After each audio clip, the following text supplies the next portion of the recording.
Okay, we are live. Welcome to episode 70 of the Team House. I'm Jack Murphy here with co-host David Park.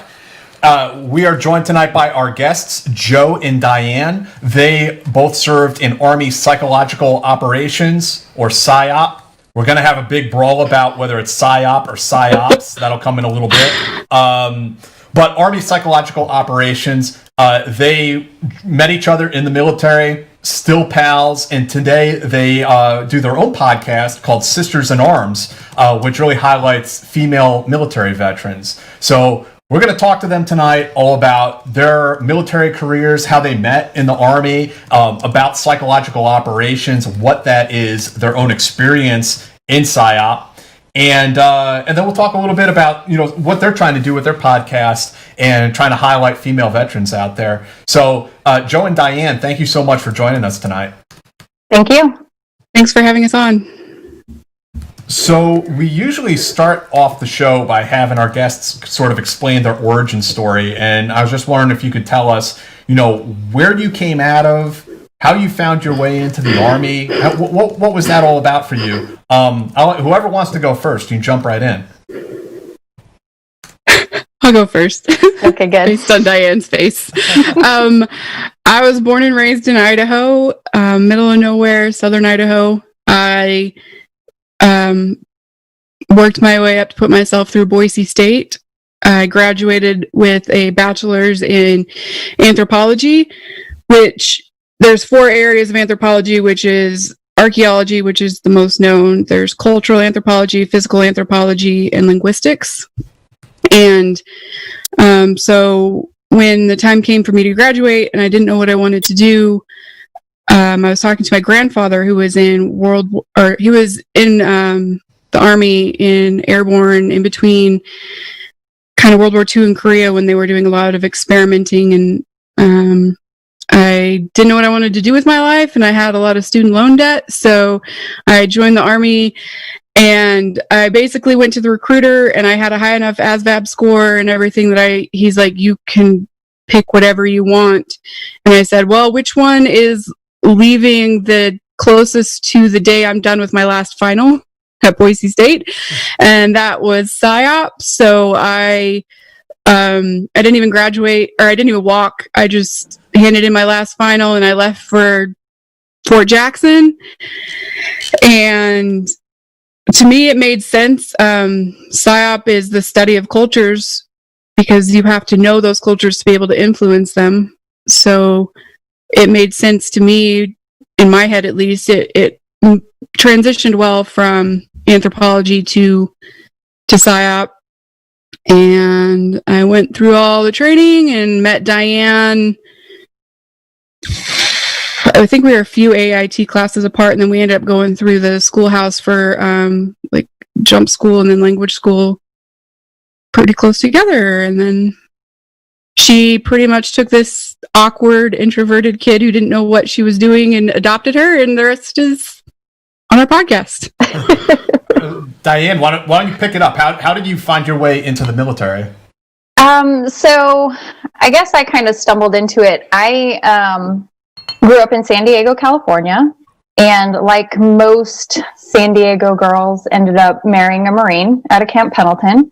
And it didn't go so well. So after a while, it was kind of like, I have to do something, because we were just bouncing from him. He got out of the Marines, and then we were just bouncing from dead-end job to dead-end job. And I don't know, I'll try the military. And it seemed like a safe route to go. So I joined, and I don't remember having a conversation with the recruiter about what job I wanted to do. It was like, please just take me. And I fell into PSYOP, and I don't know, it worked very well for me. I ended up doing quite well in the military, and my home life wasn't so great. And thankfully, the NCOs that I had really helped me out and helped me stand on my own feet, because it was not going to be a situation that I would have survived if I didn't have people that cared enough to stand up and make sure that I was okay. And I was able to escape a really dangerous situation, and Jo helped me a lot from that.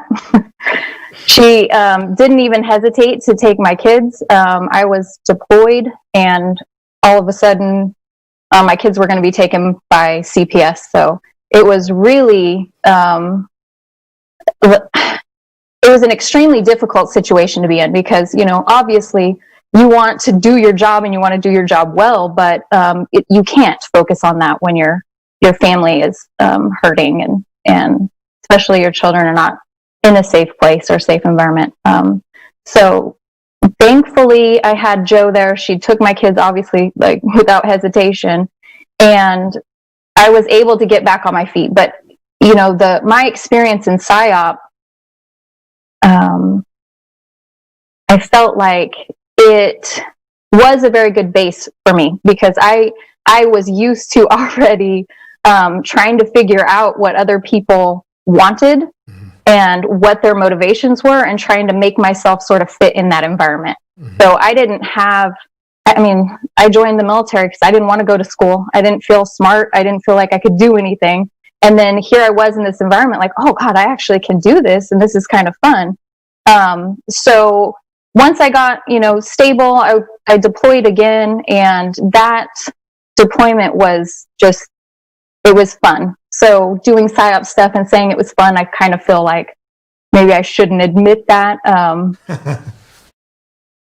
But I don't feel like I was a part of anything that was, you know, I guess negative, or, you know, people would look at later on and say that was awful. I can't believe you were a part of that. The work that we did there was not really stuff that I can talk about, but I felt like, you know, having my crash course through Arabic, and then being able to, you know, create these products to influence people to be able to safely interact with the U.S. military, so that we were, you know, experiencing less civilian casualties, felt really good to me. So after my return from that deployment, we were getting geared up to ready to deploy again, and that was really difficult, because at that point I was a single mom, and I couldn't do that. There was too much change and everything, so I decided to see what else was out there, and I sort of fell into career counseling, and I'm super happy with that job change. I absolutely love what I do. I get to talk to soldiers about their careers and their plans, and talking to a young soldier who probably, you know, is just existing sort of like I was back then, and getting them to think about their future and what their end game is, you know, whether that's in the military or not. I really enjoy it. So this is sounds like a super hardcore situation, that you were getting deployed, and it was kind of like you're getting deployed and CPS is going to take your kids. I mean, this is like the hardest thing you're ever going to have to deal with in life. And yes. Jo steps up and takes the kids so that you can deploy to combat. I mean, holy shit. It was bad. The school called our battalion at one point and said, this is the last step before we call somebody else. And I happened to be the one that picked up. I was in the office that day at the battalion, and I happened to pick it up, and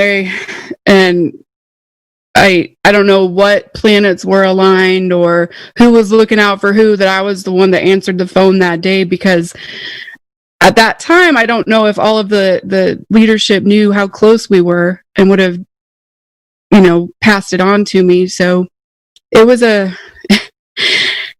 rough situation, but I was glad that I was able, you know, because then I could go get the kids, and it worked out that our leadership understood, and they said, your place of duty is playing with Diane's kids until we get her back. So, wow.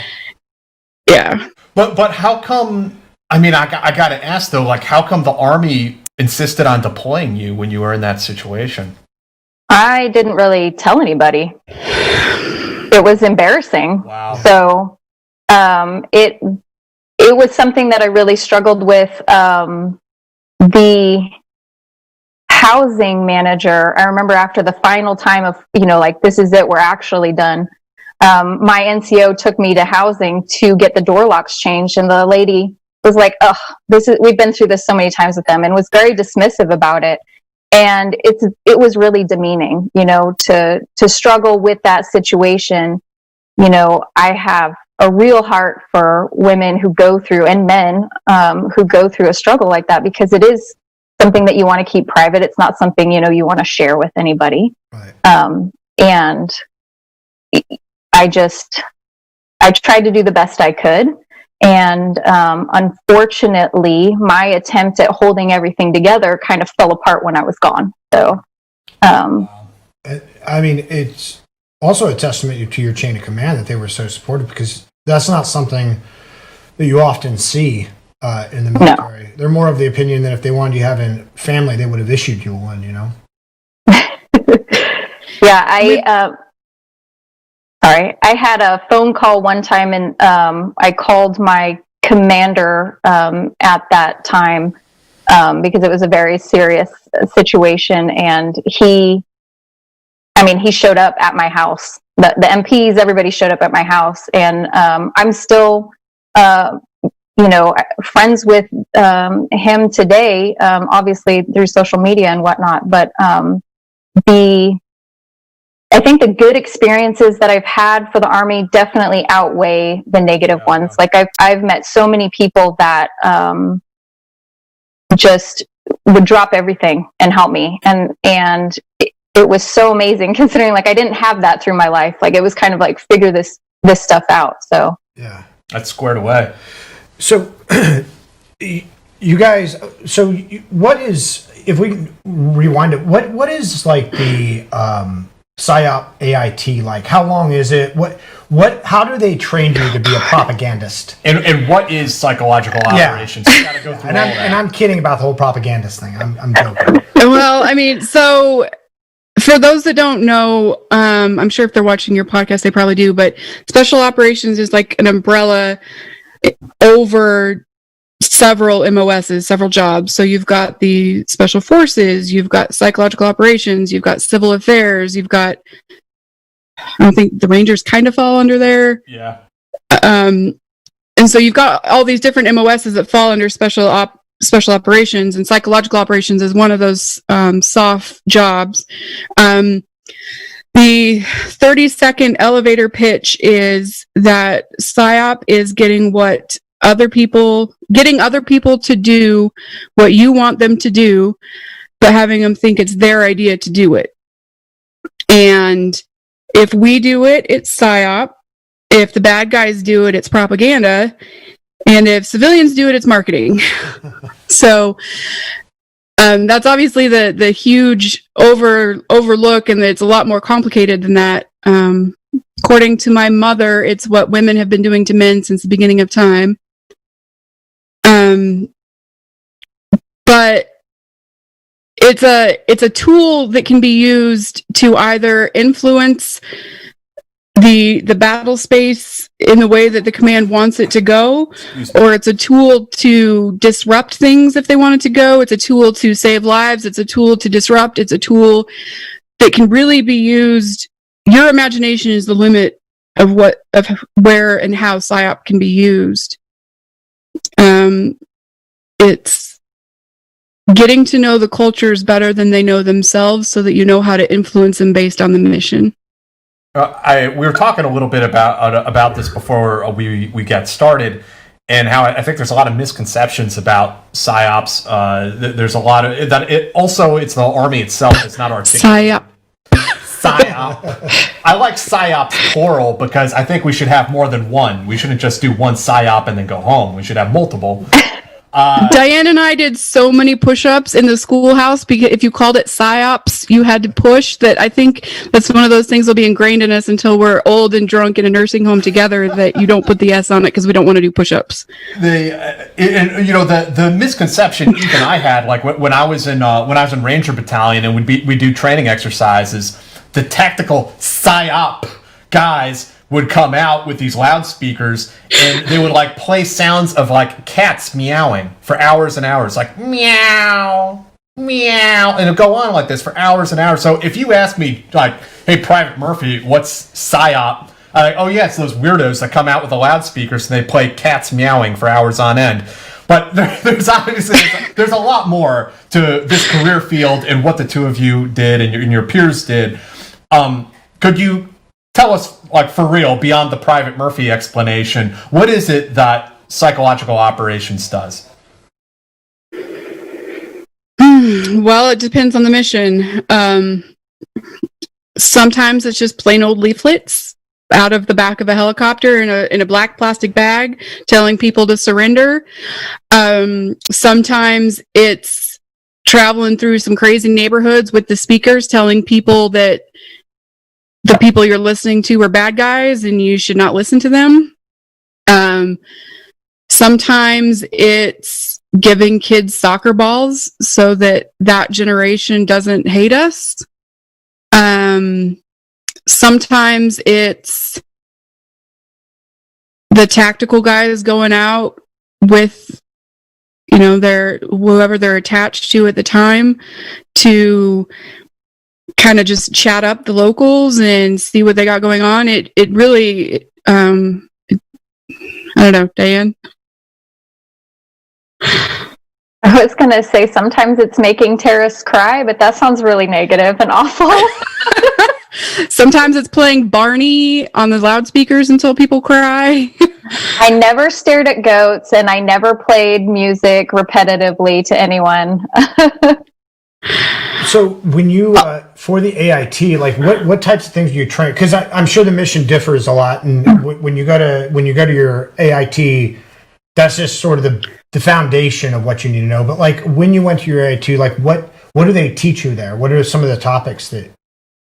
Well, full disclosure, Diane and I went in the early 2000s, so I'm sure a lot has changed. You got your basic week or few days of PSYOP history, everything from Hannibal and the elephants to the Trojan War and the Trojan horse. You got your what is PSYOP, and then you start learning about how to research cultures. A lot of it is nerd stuff. Like, honestly, if PSYOP is holding the line in a battle, things have gone seriously wrong. Like, a lot of it is nerd research, and that's where I excelled because I can research something like through and through until the day I die, and I like that.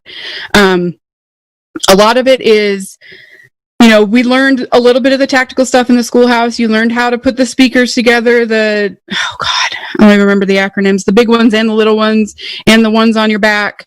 You learned how to interact with locals. You learned how to negotiate.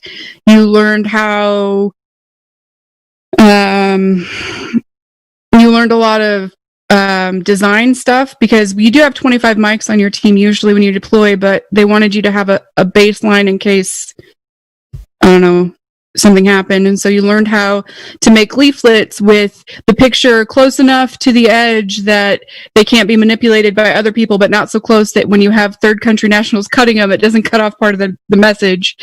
And you basically just get the basics, and then you really, like any other job, any other MOS, even civilian jobs, you get your basics in the schoolhouse, and then you show up to your first job and you're like, yeah, I have no idea what I'm doing. And then you learn on the job. Go ahead. I'm sorry, Diane. Oh, I was going to say, we also learned a lot about target audiences and, being able to decipher who you're looking at. And who influences that target audience. And it is a lot of research. I mean, you're like Googling like crazy and getting into very questionable Al-Qaeda websites to get information. But, compiling all that and being able to see where your points are that you can influence a certain group that you need to target is actually pretty interesting. So it is good for nerds, I guess. Well, like if your target is actually 18-year-old males in southern Iraq, then who are you actually going to be targeting? Those 18-year-old males probably aren't going to listen to you, but if you can talk to their moms and their aunties, and their moms and their aunties are going to influence them, that's the stuff that you learn how to do. Is like, okay, so maybe a direct message isn't going to affect your target audience, but you learn enough about your target audience and your cultures to figure out, okay, so who is going to have an influence on that target audience? That's very interesting. So how long was that training? God, it felt like forever.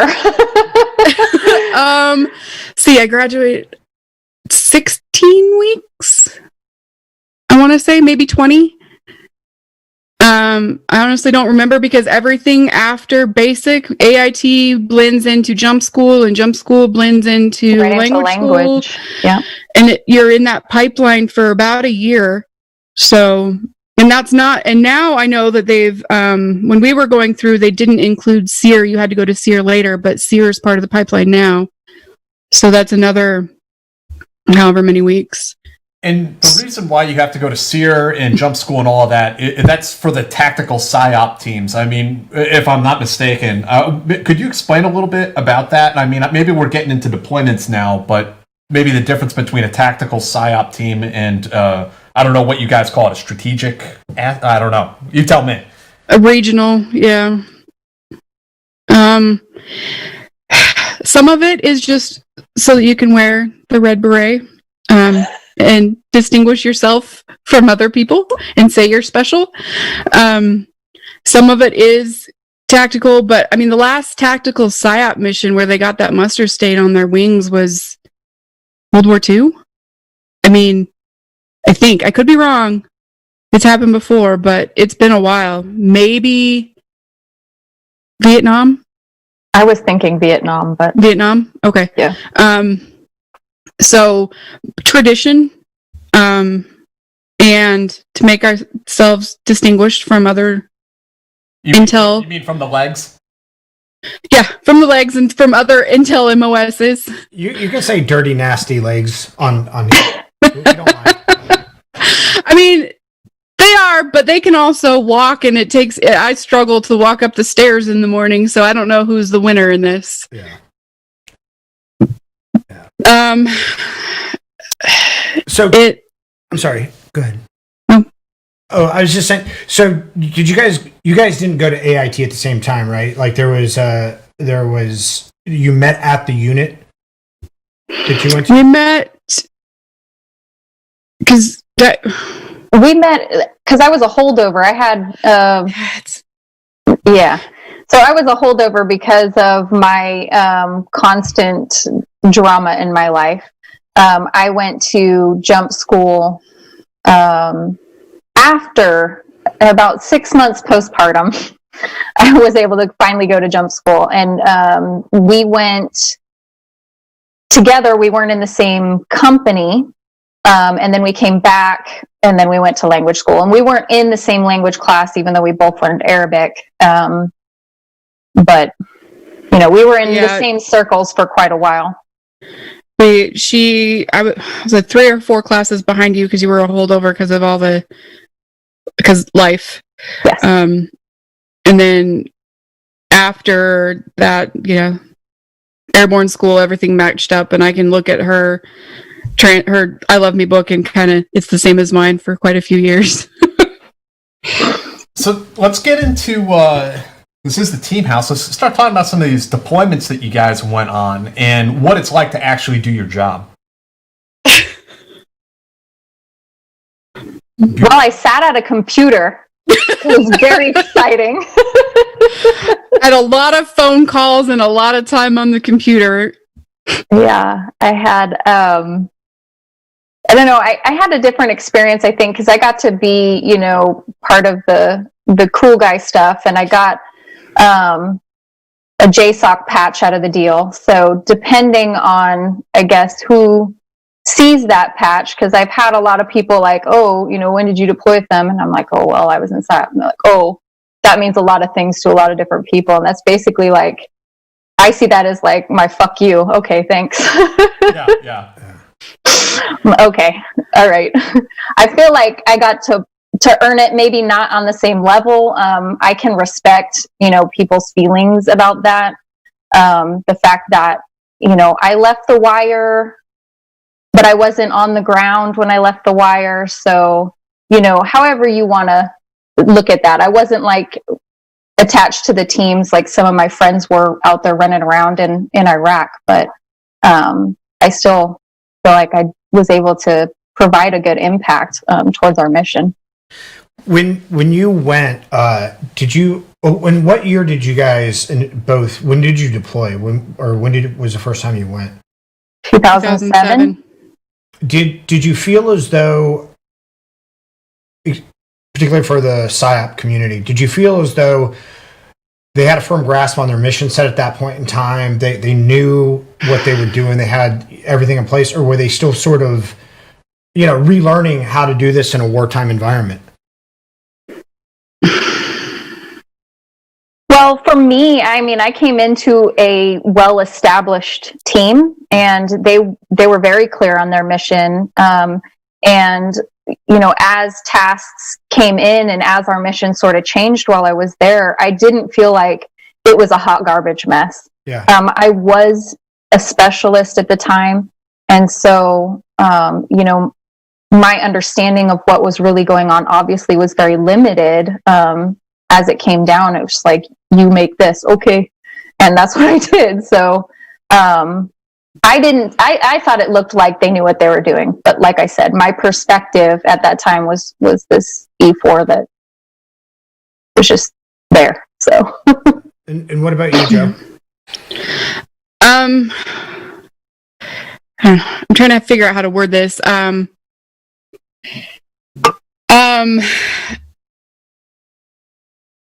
I felt like, we went into a mission. I was in a military information support team, which we were in Baghdad. We were working in the same office with the State Department. We were doing a lot more of the attributable missions, all the white level. It's U.S. Army putting these on. I felt like the team handovers were really well. I didn't feel like it was hot garbage, but again, I was also an E4. But my team that I went with had a couple guys that I went with all the way through AIT and language school with, and my AIT class, I think there was only 2 or 3 people that didn't have at least a bachelor's. Like, we were all kind of older. Some of them had masters, and so we weren't the typical 18-year-old private that doesn't know his ass from his elbow. At least I hope so. There's people I know today still from the State Department in Iraq that were convinced that me and my team members were actually like captains or majors, and we were pulling a PSYOP on the State Department because they couldn't believe that specialists were doing these missions. Because at the time, I think it's changed, Diane, but at the time, you could enlist straight into PSYOP, and now I think you have to reclass into it. I think. I don't know. you ask like I know. You're a career counselor. But I felt like at the time, because we were able to do all the attributable missions, and it was kind of, we didn't have to deal with either the gray or the black.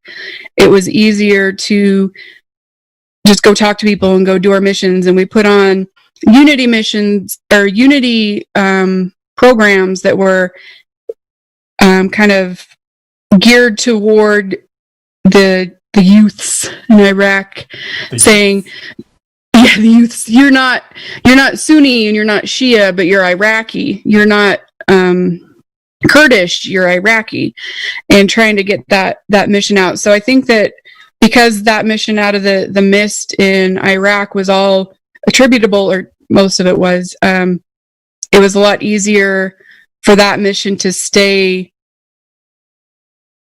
easily functioning, and the transitions were easier. And Right. But again, holy shit, like Diane said, putting a square peg in a round hole. I mean, that's kind of a hard sell to Iraqis. yes, It is, and the anthropologist in me had issues with it because I knew that. But again, I was also the specialist, on my first deployment that didn't know anything. And I really feel like this job, you got to have a couple deployments in you before you even know what you're doing. Sure. And that must have been very hard. I mean, again, you're an E4, you're given a mission that it's literally that's mission impossible if that's what you're trying to accomplish. But that's because a policy decision was made way above our heads. I mean, when I was in special forces, they came to us and told us very similar.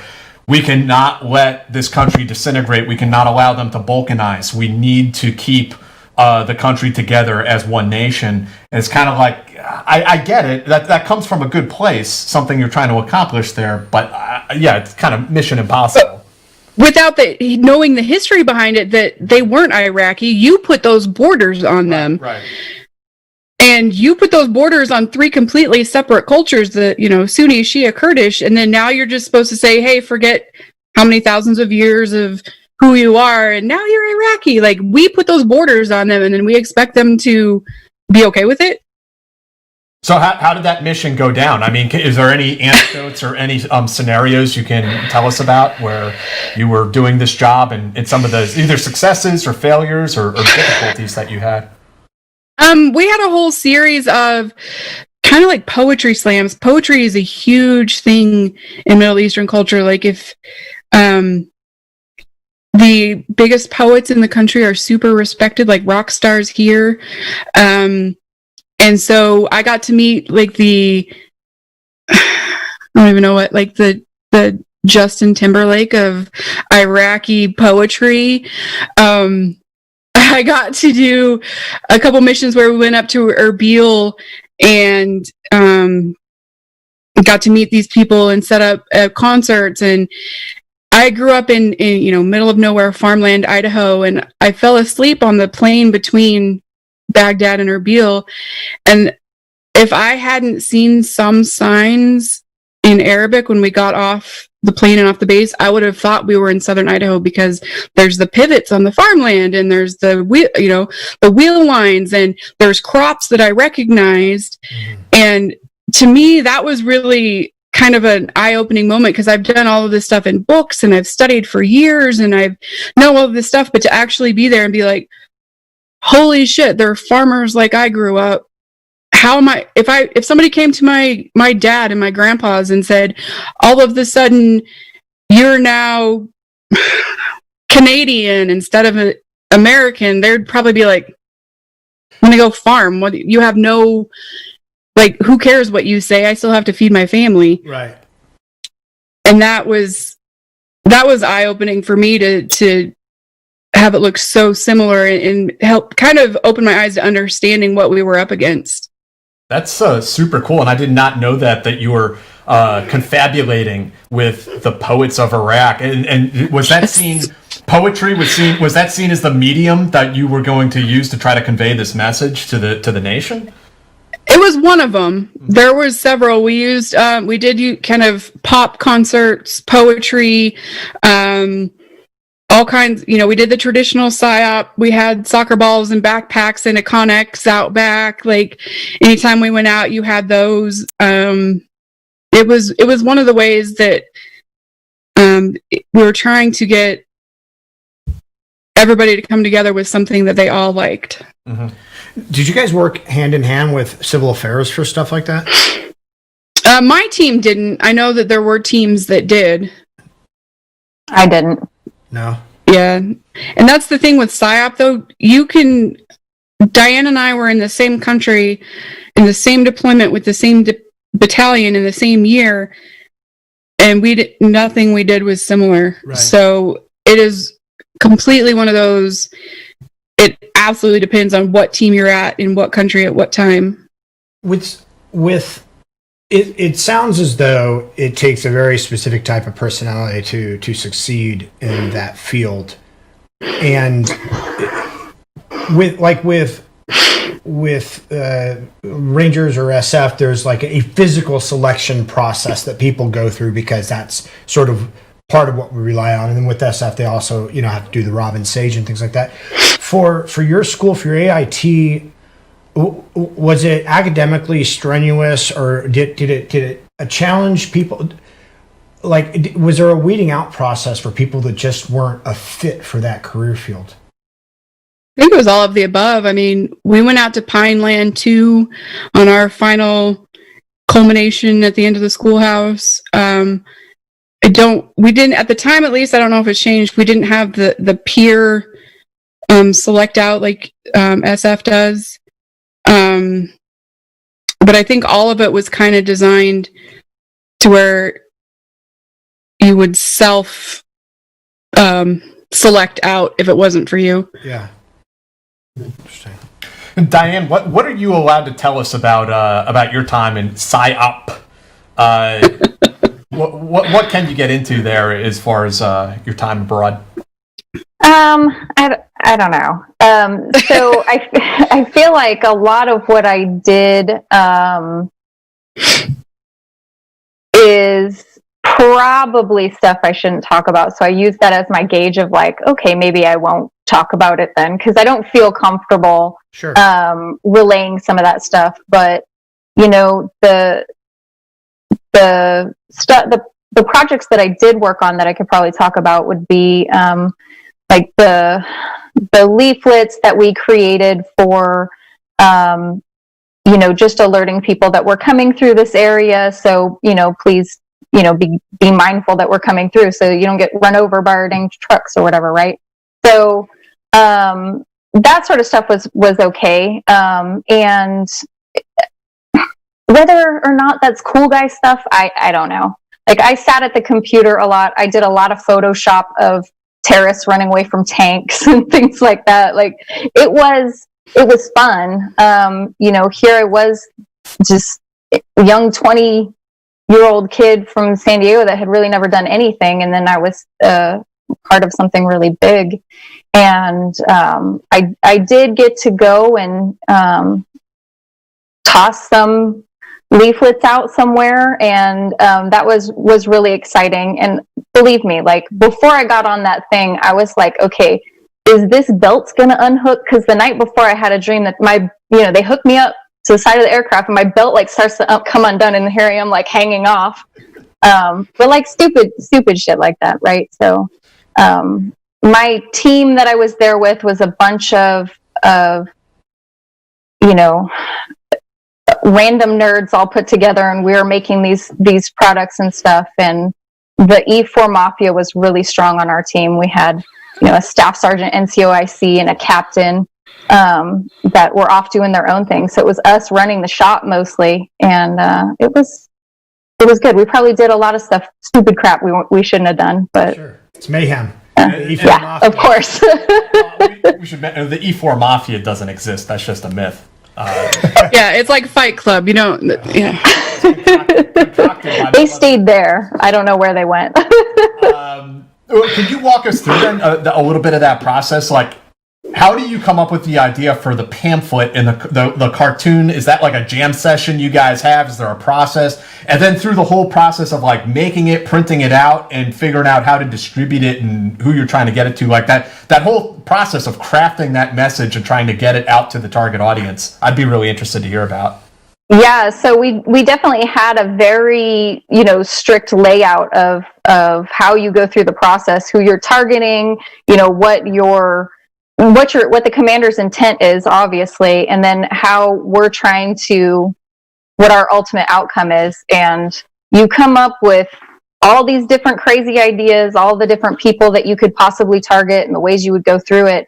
And you refine that down so that you get rid of all the good idea fairies. And then you get to like the meat of it, of the stuff that would actually work. And we had an amazing interpreter on our team. And I was super thankful for him, because my 6-month crash course through Arabic, yeah. I had a kindergarten, you know, like if I spoke to a kindergartner who knew about the economy, like we could talk, but yeah. About that, no. Fellow Iraqis? So when I'm sorry. No, it's Aleph, Bay, Te, Thay, like that basic. how would the sort of orders come down, or the intent come down? Would it come down, we want you to make a flyer that says this, and then you guys would decide how to say that? Or would it be like, we want to influence this segment of the population to think this or to do this, and so you guys would formulate the whole process from there? I've seen both. Both? Yeah, for sure. Because, it depends on whose idea it is. Because obviously, officers have a lot of really good ideas, and they want to tell you exactly what you have to do, especially those outside of PSYOP. And being able to take that order, that mission, and then actually make a usable product, because you don't want to, oh, yes, sir, and make this product if it's going to be absolute crap. But I mean, would you guys work like in a writer's room, like for a script sort of, where it was everybody throwing out their ideas, or would everybody kind of work it on their own and then you'd pitch them, or how did that work? How was that process? We definitely had both of those situations. It depends on how we were given it, and what our outcome was. A lot of times we would work our own stuff up, and then we'd come together and kind of piece through it. Sometimes we would write up our own PSYOP plan, and it would pass around the room, and people would reading the crap out of it. It also depended on the timeline, like how fast you have to get this done and sent back up to get approved and then back out. I mean, if you have all the time in the world, then you can do the writer's room and do it if you've got 48 hours. Right. There were some products where I was told directly, you have to work on this, and I was not allowed to share with my other teammates what I was working on. So, depending on what that mission is, they would obviously have different personnel identified for missions, but we could be working on completely separate tasks. Interesting. And then, like, how do you design the pamphlet? Like, are you trained to be like a cartoonist, like Calvin and Hobbes? Like, how do you? No. How does that take place? You usually have a 25 mic on your team, a graphic illustrator, Okay. at least one in each area. Then you can give the basic like stick figure drawing and be like, here, make this something. But yeah, artist. Being an artist was not part of the schoolhouse. I have to say that I did not know that there were graphic artists in the military. Neither did you know did that was I. an MOS? No. I just learned something new. That's amazing. Yep. Yeah. The 25 mics, and a lot of them actually, I think their schoolhouses at Fort Meade, they get stuck doing death by PowerPoint for colonels for their entire career, and they hate it. But we had some really amazing ones that were, not only did they keep up with the physical side of being in special operations, but mine on my deployment team she was amazing, and it got to the point at the end that she just wasn't our 25 mic that we would hand it to. She was part of the team and would help us and like gave her perspective on the mission and how to get it done. So she was amazing. I'd like to have her on the show sometime. That'd be a fun one. Her name's Jeanette Shoestack. She's a professional photographer now. She's amazing. That's sort of a big deal. That's really cool. So when you would get these orders or get these ideas, these intents, were there metrics established? Like you said that you were trying to influence the youths of Iraq to put aside their Sunniism and Shiism and Kurdishness and just be good Iraqi nationals. Like, and for some of your projects, Diane, were there metrics in place? Did they know how to capture whether or not a mission was successful or not? So there definitely were, and on our products. So through our brainstorming sessions and the PSYOP process, we would determine what types of products would be effective to reach this. And if the commander ultimately signed off on that, then yes, we would be creating these posters, these leaflets, sound bites, whatever it was. And I didn't get the feedback personally on whether a certain product was successful. The way I knew if it was successful is if they were asking for more products like that. Right. So I ended up being quite successful at targeting, certain types of people. So that was more the lane of the products that they would give me. And you said you got to participate on some of the actual leaflet drops. And was that like, I think maybe Joe was saying, is it literally like you have like a black Glad bag full of leaflets that you dump out of a helicopter? Like, No, so you have to create the box, and that's part of our AIT. You get to learn how to build the leaflet box. So it's, like the Army has to make everything crazy. So it's a cardboard box that we have to pack the leaflets in a certain way.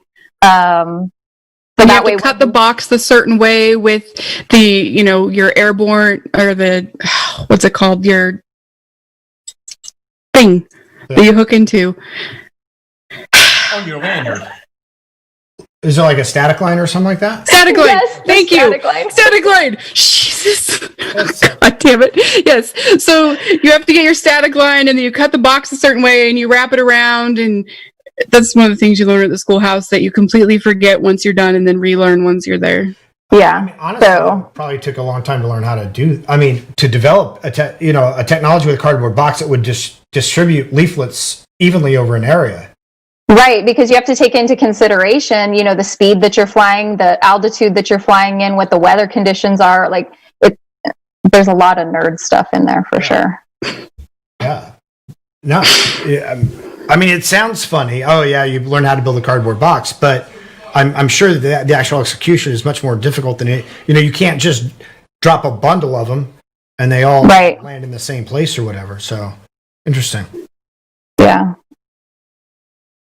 And where I was at, we had our own printers there, so we were able to print a lot of our own products there in-house, which was incredibly boring and time-consuming. And then we also got to spend quite a few hours at the burn pit disposing of the ones we didn't use, which was also really exciting. And I'm sure my lungs are going to thank me later on in life. Sure. But yeah.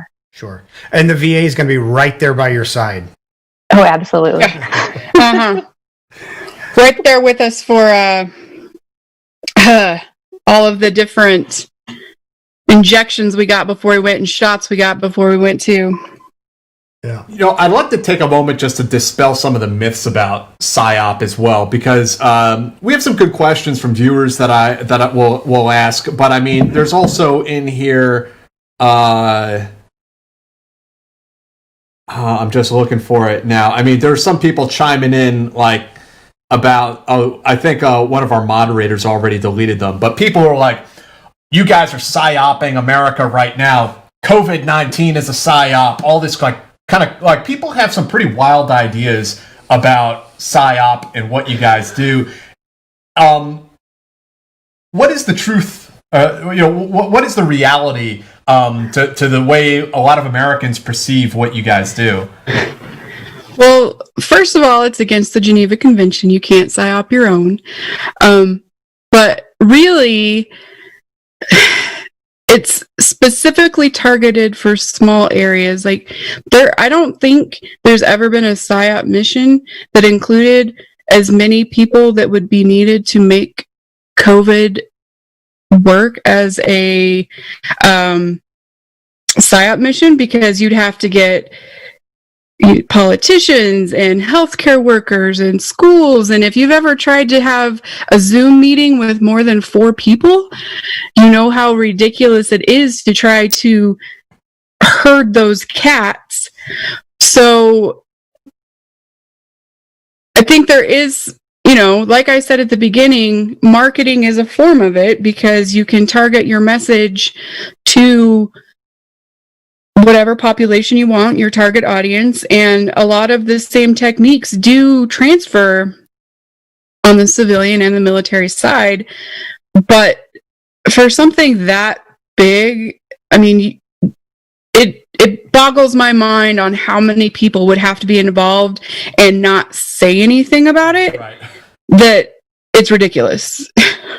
And I mean, the majority of people that are in the military, the majority of PSYOPers are regular people. Like, we're not, you're not twirling your mustaches, putting the tied up girl on the railroad tracks. It's not like that. Right. We're not like figments of someone's imagination. Like, we're actual human beings. We're Americans, right? We have families. We have people we care about that live in this country. So we have a vested interest in this as well, right? So I don't know. I think that probably you guys get some of the same flack that like the CIA gets and other organizations, in the sense that we've had a number of people former CIA officers and whatnot on the show, and just so people can see, just like you guys, people. they're Relatively people. normal. Relatively normal people. Yeah. I wouldn't say normal, but I would say not comic book supervillains. Yeah. Right. They're so speaking. You talked about not PSYOPing your own.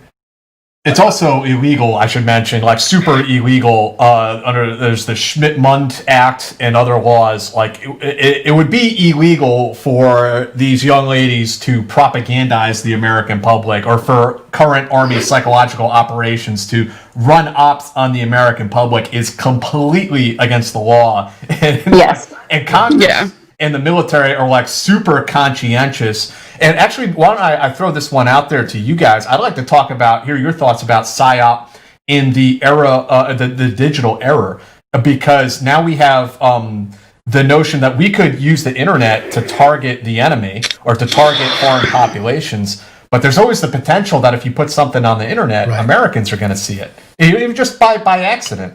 I was wondering if you could talk a little bit about that, maybe the challenges and difficulties about running modern psychological operations in a digital environment.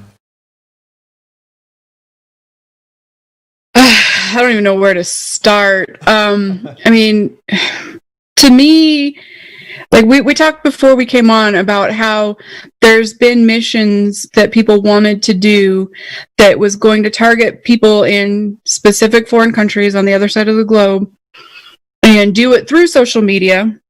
But because it was coming from places in the United States, it had to get not only military approval, but it had to get congressional approval.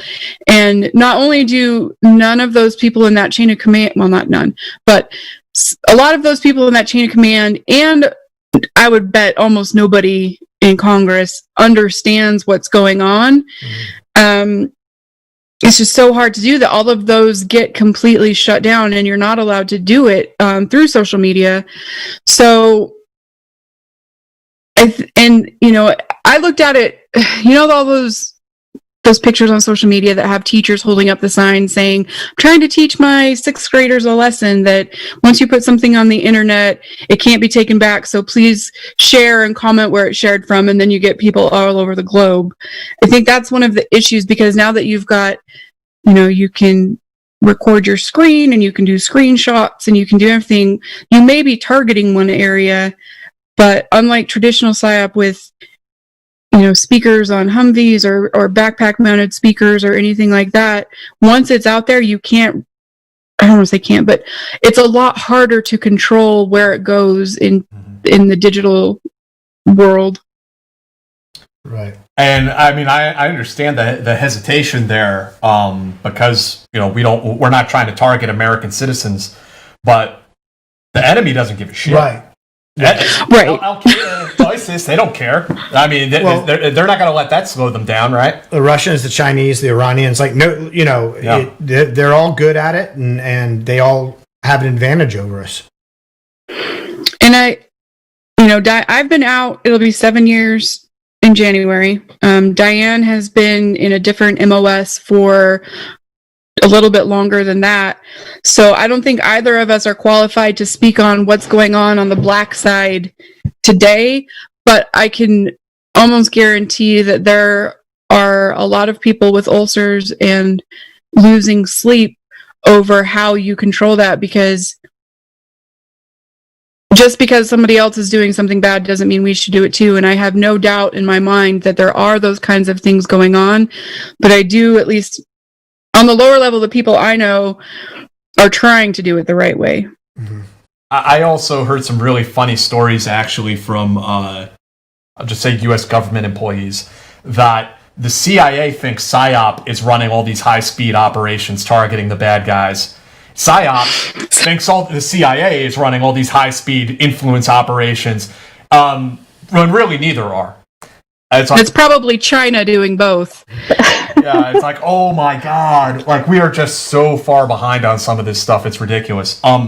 We are, and the Army the military in general takes so long to change anything. Like, we're still teaching kids in the schoolhouse how to cut apart a cardboard box correctly. Right. When that technology was developed in Vietnam, we probably need to be focusing on something, and they may be, because Diane and I aren't there, but you guys know, anything in the military, it's going to take another 20 years to catch up to what the civilians and other people are at, because it's so hard to get things to change in the military.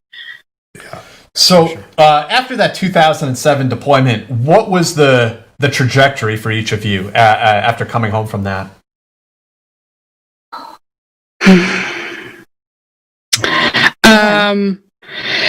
Well, I was bound and determined not to stay in. I was pregnant with my first child. My husband was still active duty. I wanted to go into the civilian side and do things. So I got out and was out for about a year and a half. I joined a Reserve PSYOP unit because a lot of the guys that I had been in with at the same time, and then we all got out after our first 4 years, were getting recalled involuntarily. And with a new baby, I wanted to be able to control that. Mm-hmm. So I joined a Reserve PSYOP unit and was in about a year and a half, which was a long enough time to realize I did not want to be in the reserves. I liked active duty way better. My life was better on active duty. My life worked better on active duty.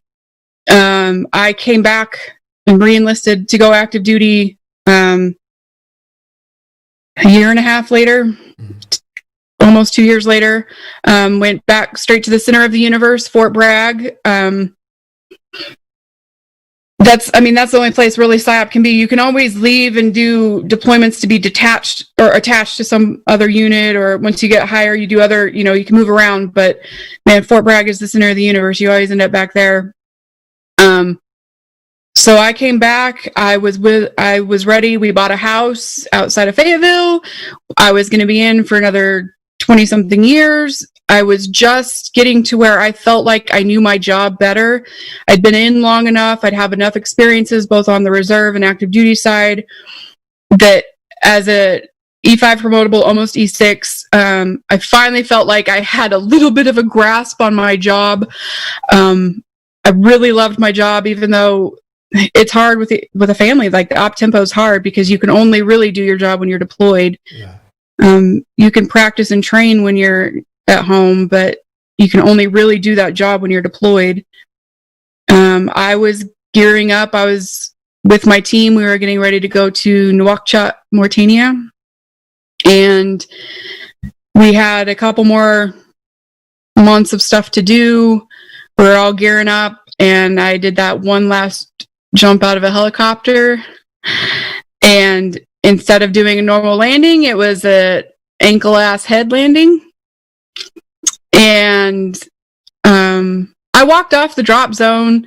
I got my guys in. We shook out our chutes, and I'm sure you guys know it hurts when you land. Like, even if you do it perfectly, yeah, you're gonna be sore for a couple days.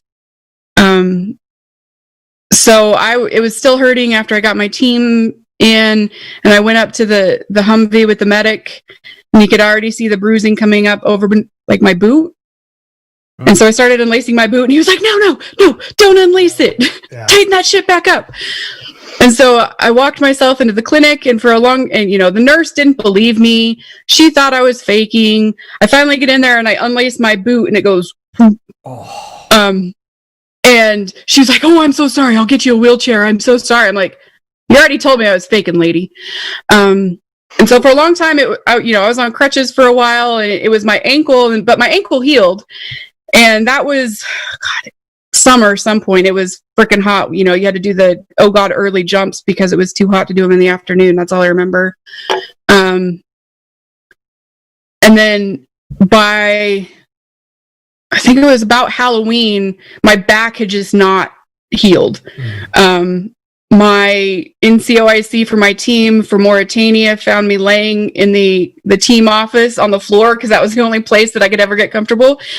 And about the third day, where he found me with like a computer like this reading because I could only get comfortable laying on the floor, he threatened me with an Article 15 if I didn't go to the doctor and get my back looked at. And that was kind of the beginning of the end. Because Diane was at the battalion level as the career counselor, she got to influence who was her battalion, she was at the group level, so she got to decide who was the battalion retention NCOs. So once again, nepotism is great. And so she, instead of getting sent to like a warrior transition battalion or things like that I think are the worst things in the military, I got to go to the battalion and just be the retention NCO while we figured out what was going on.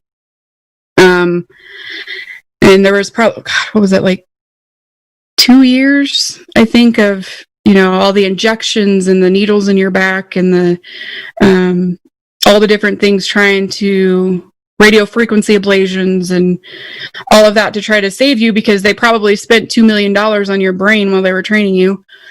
And I tried to stay in and just reclass and go the same as Diane. I wanted to stay in, and I wasn't going to be airborne, and I wasn't going to be able to be G.I. Joe still and be super cool because, I was this nobody kid from Idaho, and all of a sudden I'm in special operations and I'm jumping out of airplanes and I'm doing all this amazing stuff and that my own family told me I would fail at and I would never get to do.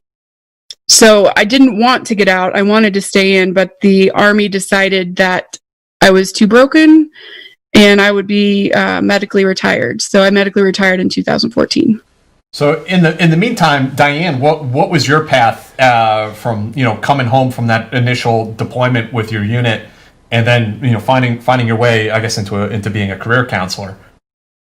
Well, I got to go to a Blackwater training, which was actually super amazing. So they taught us like all the cool guy stuff, and I got to do like an unofficial SEER class where they did the training, teaching us how to break out of all sorts of different restraints and whatnot, threw us in the back of a van. And I just remember, so I could see kind of through my pillowcase or whatever it was that they had over my head. And the instructor said, okay, everyone who slipped their restraints, raise your hand. And all of us but one raised our hand. And the MPs who had all restrained us were like, their jaws dropped. It was just really exciting. And I loved it. Like, I mean, who wouldn't love doing that sort of stuff, right? Like, I could pick my way out of handcuffs blindfolded in an airplane hangar. Like, it was fun. So yeah, the POW camp, I wouldn't use the term love. No, well, okay. So mine was like the friendlier SEER, if I could. It was like the SEER light. Unofficial. Was it apprehension? So I think maybe that's why I liked it, right? Like, it wasn't quite the same. So my experience was dramatically different than a lot of what my fellow brothers and sisters have to go through now. But that being said, my personal life really fell very heavily on my decision to not stay in PSYOP because the op tempo was very high. And we did deploy quite a bit. So thankfully, I had that very supportive chain of command, and they put me as the retention NCO for the battalion. And in doing that job, I fell in love with it. It was fantastic. And so I reclassed to become a career counselor, and I've been doing it ever since. So What did you love about being the retention officer? I think it was the fact that I got to talk with other soldiers about their life and their goals. I mean, it's so being a career counselor versus being a retention NCO is a little bit different because it's a lot of hard work. There's a lot of hours that you put in as a career counselor. But as a retention NCO, it's a lot of bullshitting, right? Yeah. Like you just got to talk with people about what's going on with your life and having those conversations to where like a young soldier doesn't have a plan. I'm just going to get out. And then you talk to him about what the reality of that is. Yeah. She's still angry that I didn't convince her to stay in. But there was no talking Joe to staying in. She was like getting out hell or high water. It was done. Yeah, hindsight's 2020. I should have stayed in and gone officer, but what are you going to do? Yeah. But having those conversations where you kind of get that aha moment from a soldier, and they come back to you later, like, "Hey, thank you. I got the assignment that I wanted, or I got whatever. And they're very thankful that you helped them with that. I got a lot of satisfaction out of doing that job. And so when the opportunity came that I could reclass to do that job, absolutely. And then I went to the school for career counselor, and I was like, what the hell did I get into? Because it was extremely difficult. I felt like it was more strenuous than what I went through with PSYOP. But it is what it is. I made it. So that's not, when you say like career counselor, that's not something that, like off the top of my head, I would think would be a strenuous school. What was strenuous about it? What was, what were some of the major challenges about it?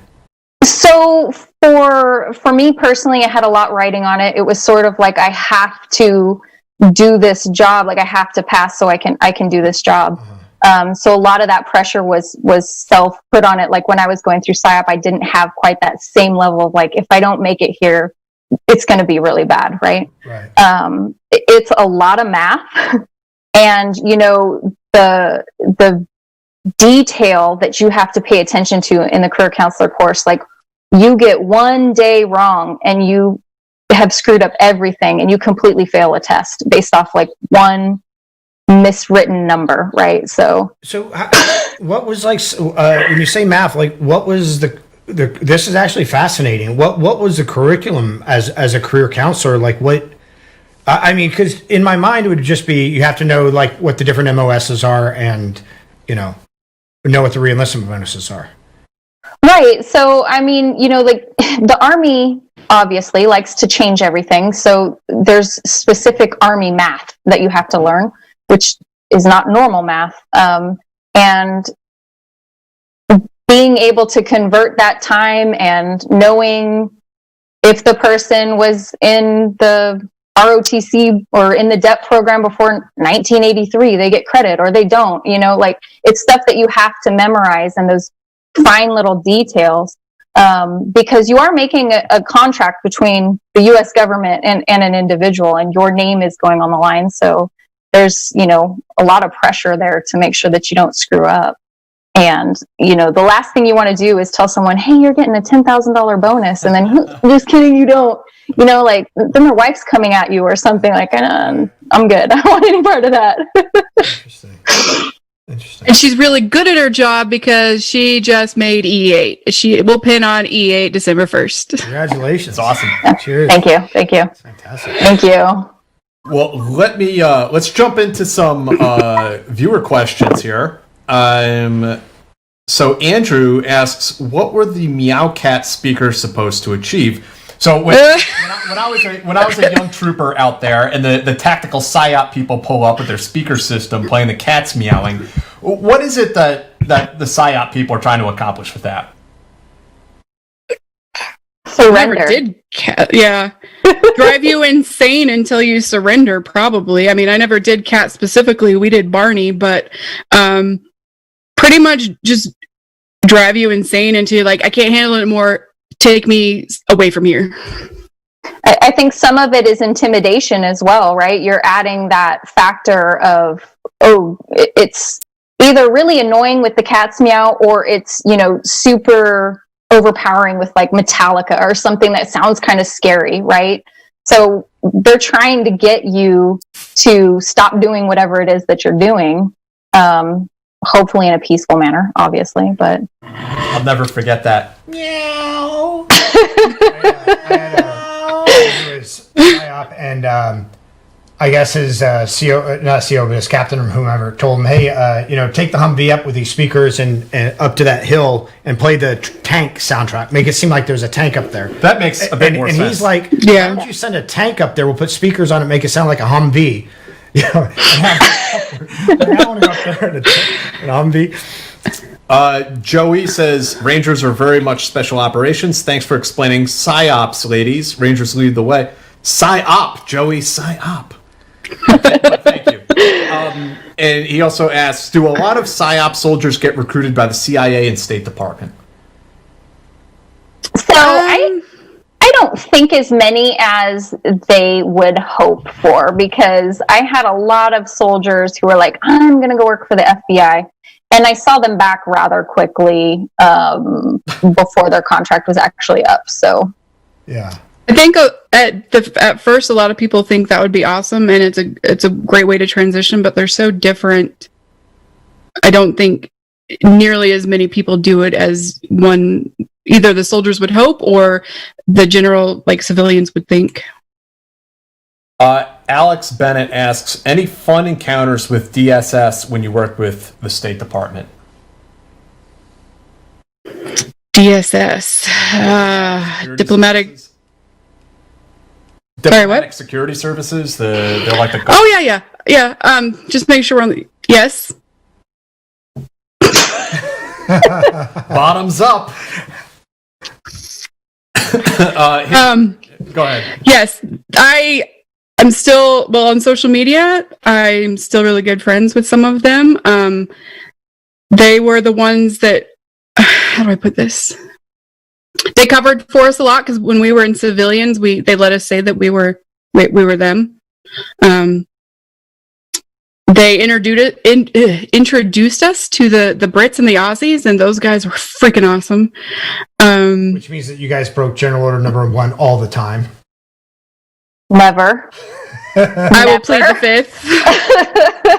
There are so many amendments. I can only plead one. Yep. Maybe in another 20 years or so, when everybody that was on my team is off active duty, we'll talk about it. Fair enough. Well, it's not like every captain and above didn't have a bottle of scotch in his or her desk out there, so Allegedly. There's some captains and majors that are very nervous right now because they know what I could say. Well, this isn't my interview. Let's just say I got some fire pit stories about Iraq. Save that for another time. Hammer and Nails, thank you. And then let's see, where are we here? Andrew, as a retention NCO, did you ever trick anyone who was rude and sign them up for a 4-year enlistment to be spent above the Arctic Circle? Is this someone that I know? I wonder. No, I would never. Like, honestly, if somebody was rude, my mindset is like, I don't need you. I get paid whether I make mission or not. So if you want to be a dick, you can go be a dick over there. Do you guys, out of curiosity, there's always the rumor about recruiters having quotas, and I don't know if that's true or not, but did you guys have, were your performance evaluations, or are your performance evaluations based on your retention records? That definitely has some play into it, but thankfully we're program managers, and the mission for retention is actually the commander's mission. So okay, we just help facilitate that. Nice. Yeah. Corey says, is PSYOPs for officers a lat transfer, similar to having to be a first lieutenant and try out for SFAS to then be in 18 Alpha? And is DLI as long as 35 mic /P MOS? Thank you. DLI Yes. is going to depend on the language. It is a lateral transfer, and DLI is anywhere, like, it just depends on language. Some of them are a year and a half. Yeah, it goes from Cat 1, which is 6 months, which is like Spanish and whatnot, up to 4, which like Arabic and Chinese, which are 15 months. Yeah. That's a very lawyer answer for you. It depends. Alejandro asks, how many PSYOPers transition into corporate or social media marketing firms? Natural transition, yes or no? More than in the CIA or the FBI. Yeah. I think marketing is more of a natural transition. And it, just like anything else, if they have that personality, because you have to, you schmooze more on the civilian side, but you've got that baseline understanding of how to do it. So definitely more than go into the alphabet organizations. Are there ever marketing campaigns or advertisements, commercials, things like that you guys see that you're like, man, that's good?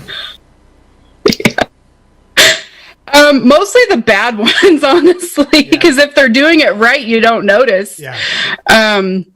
But we'll be watching movies or a TV show, and I'm like, oh, look at that product placement, or look at that dig, or yeah. It's just something that becomes, after you do it for so long, it becomes ingrained to you to notice it. Yeah. Interesting. So, folks, if you have any questions for Joe and Diane, get them in now. The next thing I wanted to ask you about is, you guys are ride or dies. So you created together the Sisters in Arms podcast. I want you to tell us the genesis of this podcast, how it came together, and what you're doing with it. Well, I think it was New Year's Eve last year, almost a year ago, and I saw something, I don't honestly remember it was, but there was the hashtag Sisters in Arms, and then there was some comments of like, women can't do that shit. And so that night, like even before midnight, I was like, hey, Diane, guess what? We're doing a podcast. You're doing this with me, okay? She's like, because I've loved podcasts. Like I've been listening since like Serial, like I love them. And when I was commuting to law school and back, podcasts are what kept me awake for that. I commuted 18 hours a week and like kept me awake. And I don't think Diane was really as versed in podcasts at that point as I was. So luckily she loves me. And I said, hey, we're doing this. And she said, okay, what are we doing? And so it took a lot of time. We had it all kind of laid out, and then COVID hit, and my personal life, my health kind of took a nosedive. Diann PCS'd.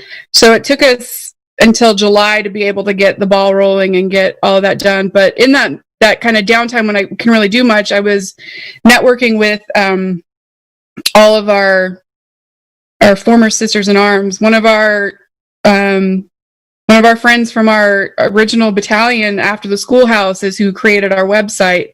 Another PSYOPer created our logo. Cool.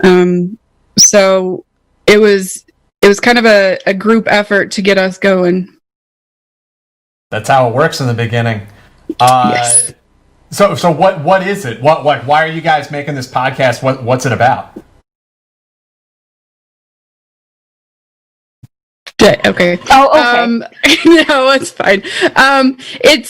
Our whole goal is kind of twofold. One, to just tell stories of women veterans throughout history. I've done everything from like the 1600s all the way to OEF, OIF veterans.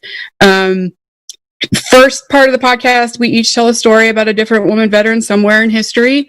And then we highlight a charity that is doing great things for not always specifically women veterans, but we try to at least lean that way to women veterans. There's a few that we've had,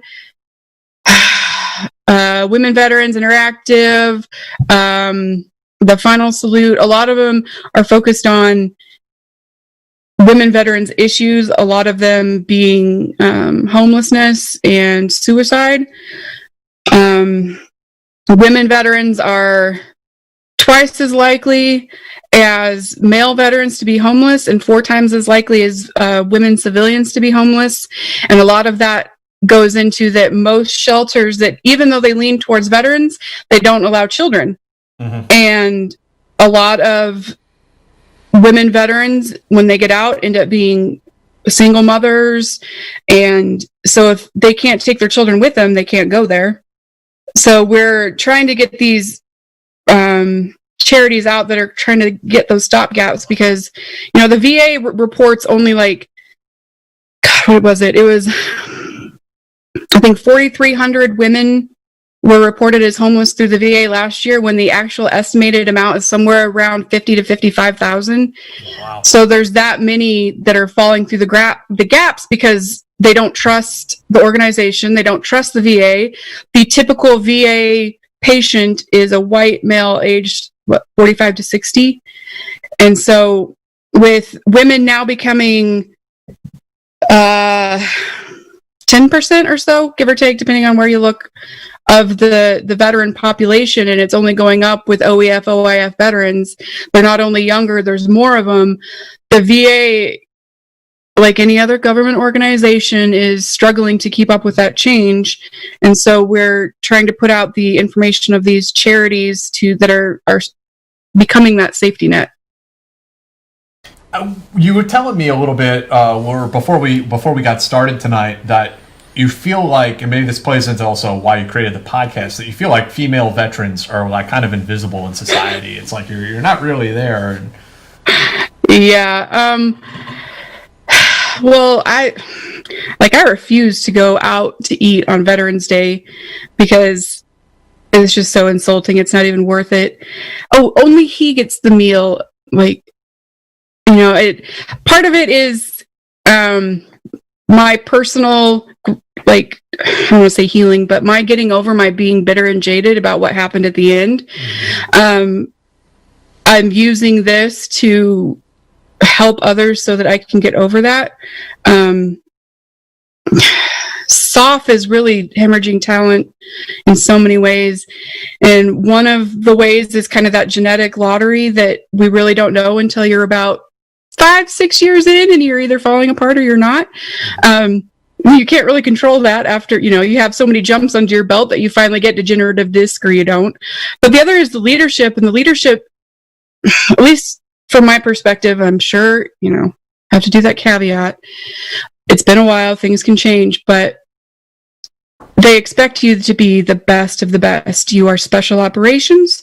You are literally G.I. Joe. You do the best with the least amount. But they're not taking into consideration people's mental health and op tempo and all of that as breaking people down until it's a triage situation. Mm-hmm. And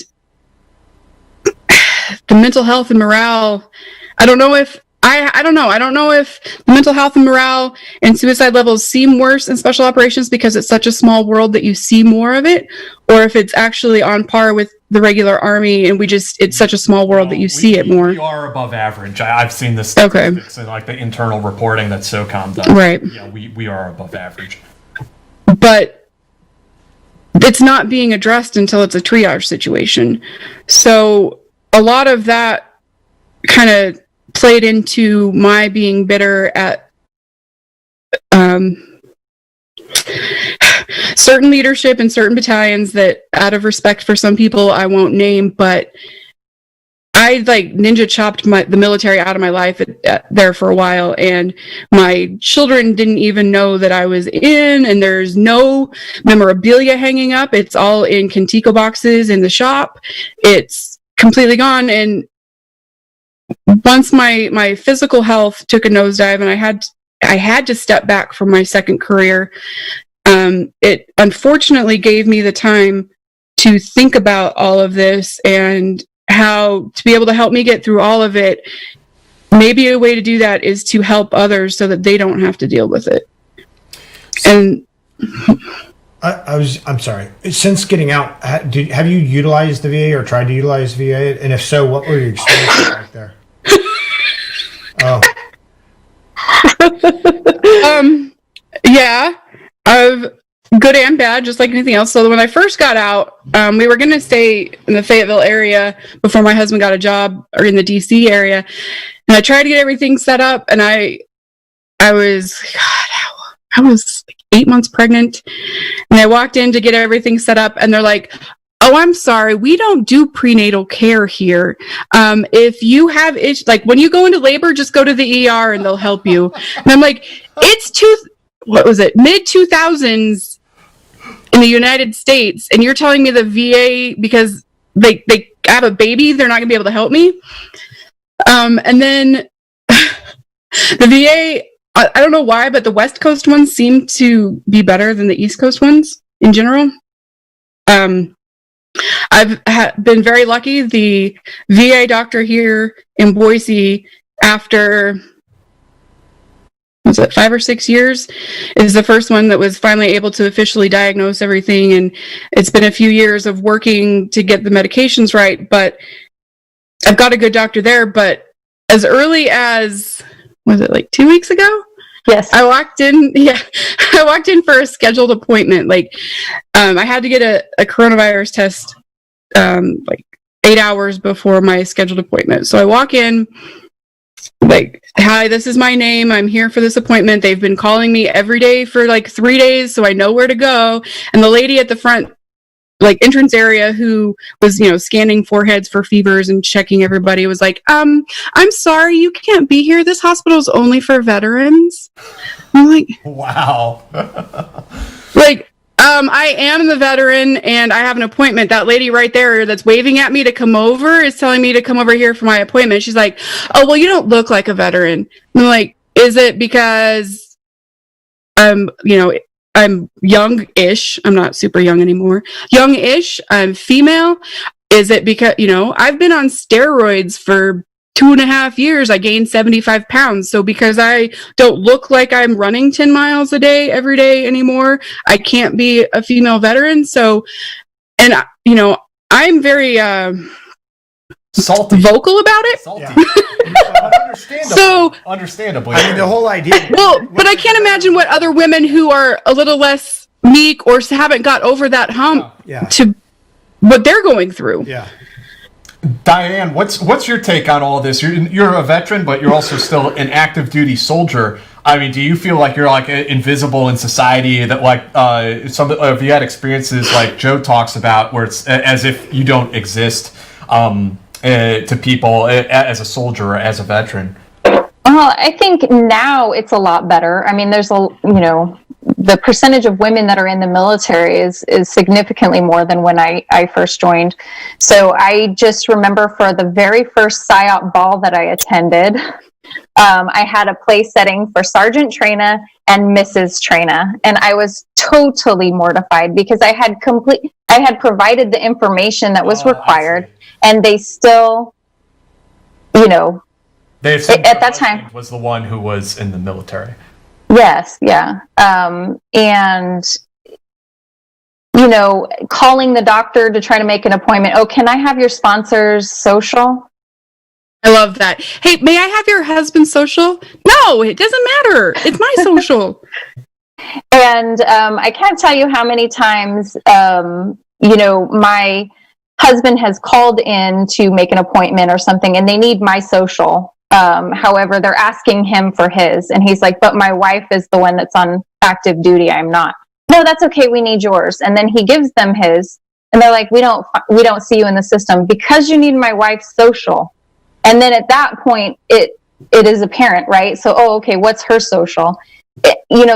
Like that sort of thing still happens. Even just, a few weeks ago, that one happened. But overall, I don't feel as invisible. I've been very fortunate for the teams that I've been a part of to have, very supportive teammates. And at my last duty station, I actually got to lead an all-female team.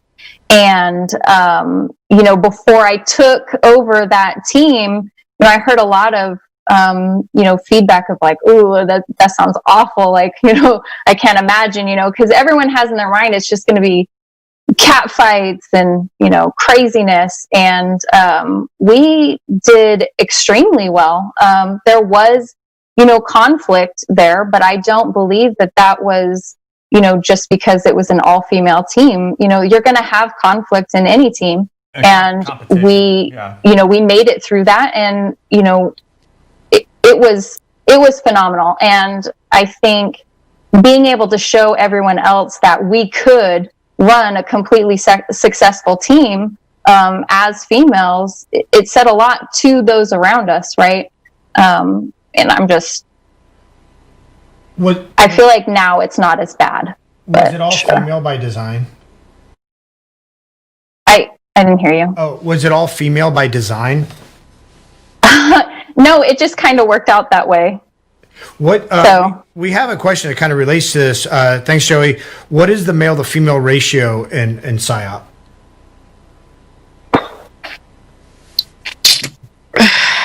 4-to-1, I would guess. I mean, maybe 5-to-1. I honestly, both of us have been out of that world for 7 or so years. So from what I can see from people that are still in, I think it's getting better. But make no mistake, any ladies that are thinking about it, it's still the Army. It's still special operations. You absolutely 100% deserve the respect to be a team member. And I'm of the mind, if you can do the job, I don't care about anything else. But you will have thick skin, and you need to have thick skin, but there's a difference between having thick skin and letting somebody abuse and harass you. And unfortunately, that will probably happen. And so it's one thing to have thick skin to be able to, they make the sandwich joke, and my go-to is like deadpan, like, I don't get it. Why would I make you a sandwich? I was the coffee maker. Yeah. But, you can have thick skin and be deadpan and throw it back at them because you're in the Army and you're in special operations, and you got to be able to pick and choose those battles, but you do not deserve to be harassed and abused. And going into that, there was a federal district judge in Virginia in 2012 that said rape and sexual harassment is an occupational hazard for women in the military. So fucking crazy. It's as politically incorrect as that statement is, there's also unfortunately a truth to it. If you look at the sexual assault rates in the U.S. military, it's kind of mind-boggling. It is, and 1 in 3 women in the military report the military sexual trauma, and that's just the ones that report it. So it's estimated anywhere from half to even more actually experience it, because only 1/3 of them are reporting it. Yeah, a little bit of luck, a little bit of my attitude where I'll just punch you in the dick, and a little bit of luck in having good team members that I never experienced the actual abuse. I was plenty of harassment. I can remember, God, what's that system called? The light system? Anyway, I was at some school thing, and we were allowed to wear civilian clothes for the classroom portion, and the instructor, every time he'd walk by my chair, he'd like rub his hand across my back, and every time we were in a break, he'd be like, "I love your tattoos," and I'm like, I'm married with a kid, you fucker. And so for somebody like me who has had a lot of luck to never be, because I did some stupid shit, and there were situations where I look back now and I'm like, oh my God, how did I not get killed or anything, but a little bit of luck and a little bit of my attitude that I can't imagine. It happens to so many people, and it's going to take an entire cultural shift, not even in the Army, but in special operations, of everybody shutting that shit down for it to change. Yeah, I have a feeling that he probably did not tell male soldiers that he loved their tattoos. No, know, and the funny part was is I couldn't figure it out because I have a bunch of tattoos on my back, but I've tried to keep them pretty professional. So if I'm in even just, a long sleeve t-shirt or whatever, you can't see them. But I guess one day I had a shirt on that was see-through, and I had a tank top underneath, but you could see some of the tattoos sticking out on the back, and I was just like, the worst part of it is I couldn't figure out how this guy was seeing my tattoos. Like, do you have a mirror in the bathroom or like a camera in the bathroom? Like, I couldn't figure it out. But creepy. Yeah, it is creepy. And none of the guys, it wasn't the guys that I went through school with or in our battalions that were with me in that class. So, but none of them called him out on it. Yeah. Why do I have to be the one that says, "Hey, fucker," like, ew, right? Don't. All the other guys in the class that were watching it should have been like, ew, don't. And until that happens, I don't think things are going to change enough for rape and harassment to not be an occupational hazard.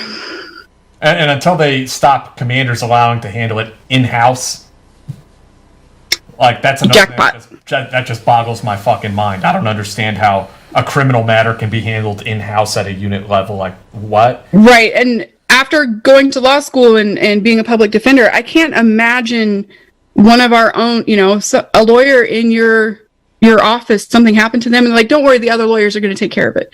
Like, in what other occupation is that allowed to happen? You know where it happens is on college campuses, actually, where they handle it. I was thinking like after, but you're right. Yep.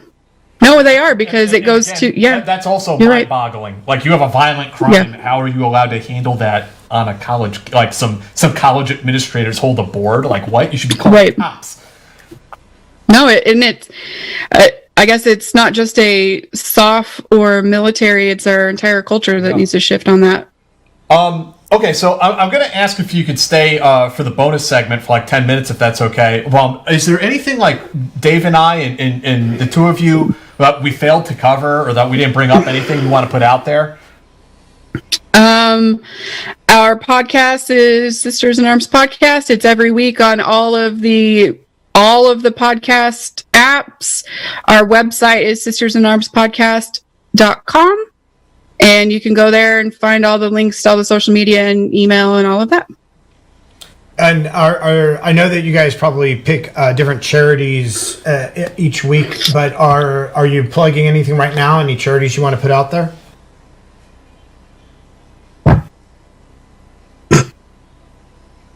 That's usually Diane's department. We do a new charity every 2 months because that's 8 episodes to be able to kind of give all of their programs. So is there a particular charity that you guys like to put out to our audience right now and the people who will be watching, that if they have a few extra bucks, they can go and give it to a worthy cause? Oh, absolutely. Oh, sorry. Look, I have a lot of distractions in the background, so I'm listening to other stuff going on too, so I apologize. So right now we have the Women Veterans Interactive. They have some really great programs to help with transition for women who are transitioning out of the military into the civilian world, because that is dramatically different, for anybody leaving the military, when you go from being told what you have to wear and where you go, right, to no one really instructing you. It's difficult. And I think, women have very specific issues. So it's nice that there are charities that help with that. And then we also have the Final Salute, which it sounds, ominous. Yeah, I guess. But it targets, women that fall into that category, that are experiencing homelessness or having a hard time with employment. And those are both really great organizations for women veterans that help all across the country. The financials for them are very, decent. The majority of the money that you donate goes directly to the veterans that you're helping, 80 to 90% of it. So, it's a very small portion that actually goes to the overhead of the charity. And then another one that we would like to plug is Project Sanctuary, which covers, all veterans and their families. And I think that, so for Joe and I, our podcast isn't like men hating women only. It's, highlighting an underrepresented group, right? We did get a lot of feedback of, oh, great, right? Like, this is just a bunch of women hating men, which we're not. That's okay, because this podcast is really like me and Dave making a little fort out of couch cushions, and like we shoot Nerf balls at the girls as they come by in the living room. But, like, there's a lot of really good charities out there that are set up to help with the specific needs that veterans and their families have. So, those are just a few to mention for us. Yeah. And Project Sanctuary was a really good one for me because it included the whole family. And basically what it takes service members who are having mental health issues or at risk for suicide, and it not only helps them and brings them into and they do all kinds of events with them, but it brings their family, and that family can be whatever you think is a family, whether it's you and a caregiver, whether it's you and a spouse, whether it's you and your kids, it's whoever you are, it brings them, and it focuses on the whole unit, because as I'm sure all four of us here know, that op tempo is not kind to families and marriages. Right. I have been on both sides of it. I have been the one deployed, and I have been the one left home while the spouse is deployed. And every time I will pick being the one deployed than the one left home. Every time. It's so much easier to be deployed than it is to be home.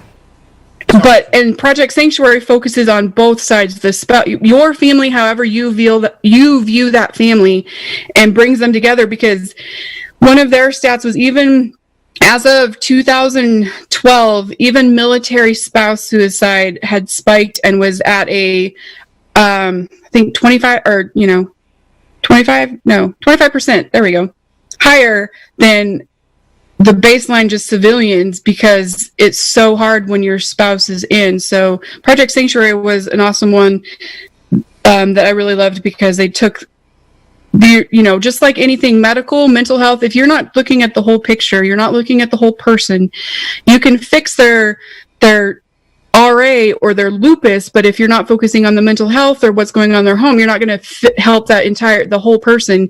And if you're not focusing on their family, you're not going to help the whole veteran. So right.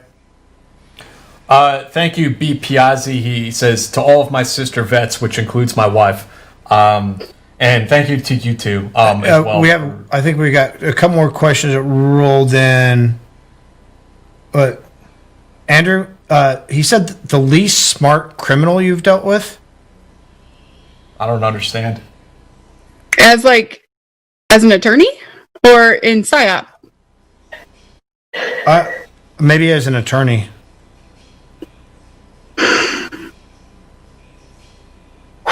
Man. The least smart criminal, probably the ones that try to say it wasn't them when there's audio and video evidence.